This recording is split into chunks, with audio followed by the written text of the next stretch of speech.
stretching over 13,000 miles. The Great Wall of China is one of humanity's most iconic creations, a colossal scar across mountains, deserts, and plains. But here's the truth. It's not one wall, and it's not even entirely Chinese.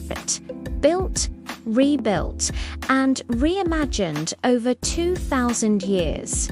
It's a story of power, fear, and human endurance. And if you think you know why it was built, you probably don't, because the Great Wall wasn't just about keeping enemies out.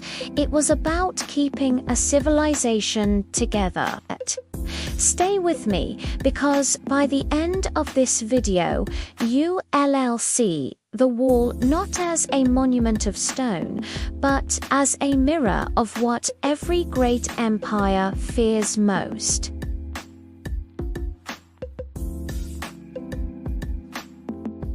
Let us rewind to the 7th century BCE, centuries before China was even China. Different states built their own defensive walls, patching borders like quilt seams. When the first emperor, Qin Shi Huang, unified the land around 221 BCE, he ordered these walls to be connected, creating what we now call the Great Wall. But here's the twist. The wall you see today isn't that wall.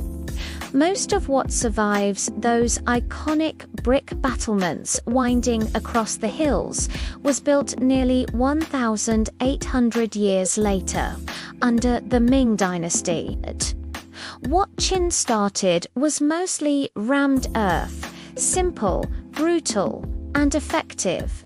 For a while, and before you imagine an unbroken wall running across China like a dragon on steroids, reality check, it's more like thousands of disconnected fortifications stitched together by history, politics, and a lot of back pain.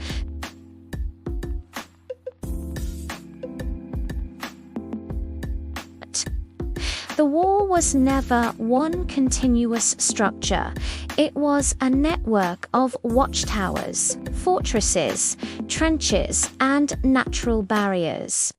Think less solid fence and more giant security system, with signal fires and soldiers standing guard in brutal conditions.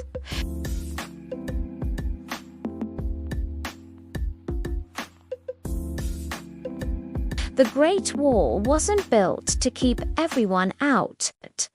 It was built to keep a specific type of person out. The nomadic warriors of the north, the Xiongnu, the Mongols, and others who mastered mobility and fear. The Chinese empires were agricultural, rooted, stable, and proud. The nomads were the opposite, fast, unpredictable, and untamable. The wall was the line between civilization and chaos.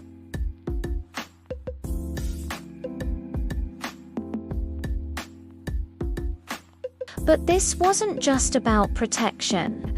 The wall was psychological warfare, a declaration: we are here, you are there, and this is where civilization ends. Except it didn't always work. Genghis Khan didn't need to climb the wall. He simply bribed, outsmarted, or went around it. So much for the ultimate firewall. Even the best security systems have loopholes, especially when your password is "open the gate, please."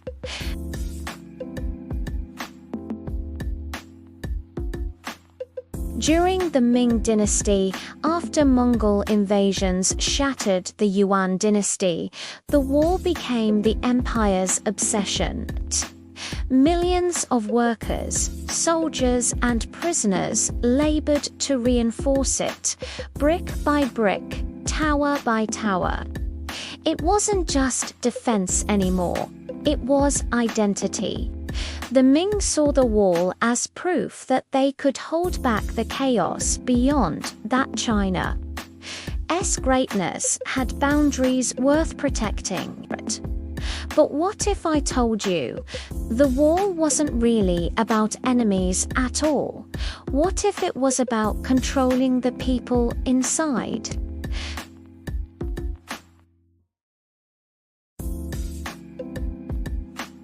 The wall also served another purpose: to regulate trade, control migration, and enforce taxes. Gates along the wall weren't just military checkpoints, they were economic lifelines. Merchants, soldiers, and nomads all passed through these gates under the emperor's eye. The wall didn't just divide nations, it managed civilization itself. And for the workers who built it, the truth is darker.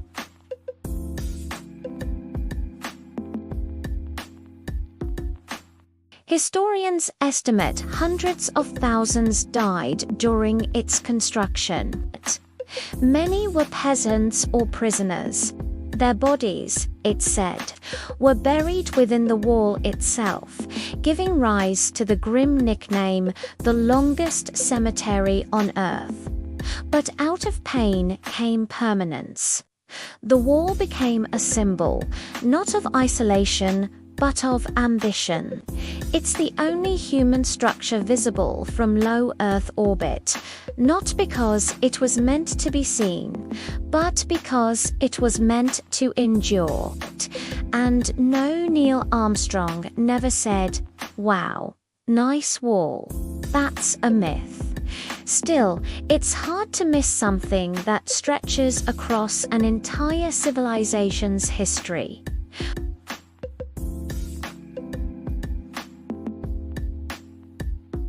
Today, the Great Wall stands as more than stone and mortar.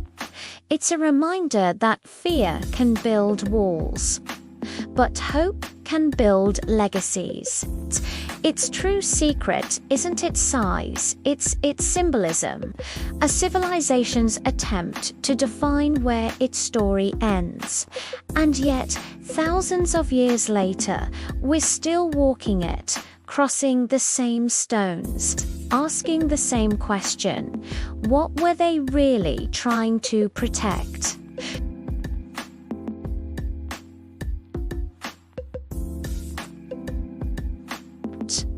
The Great Wall teaches us that history isn't just about what was built, it's about why it was built. Power, fear, identity, they shaped every stone. But if you think the wall holds secrets, wait until you uncover what lies beneath the sands of Egypt. Click on screen now to watch the secrets of the Egyptian pyramids and discover how another ancient civilization defied time, gravity, and imagination. I'll see you there, on the other side of history.